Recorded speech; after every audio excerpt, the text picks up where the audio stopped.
Saya sangat setuju Pak Gubernur minta bantuan ke Cina. Kenapa Cina? Mungkin dia punya keterampilan, pengalaman empirik menangani hujan deras, punya pengalaman empirik menggali lumpur. Mereka kan sering kena musibah bencana alam di sana kan.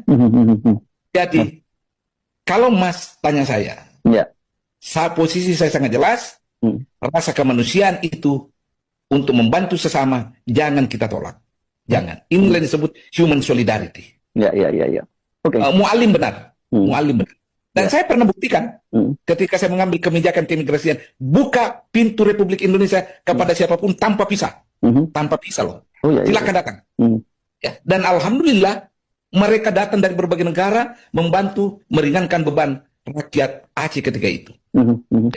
Jangan kita anggap angka ini sedikit, Mas. Dibandingkan tsunami, iya. Angka kematian ya. Tetapi dahsyatnya ini sangat luar biasa, Mas. Dahsyat pengungsi, dahsyat proses kematian, dahsyat kerusakan infrastruktur.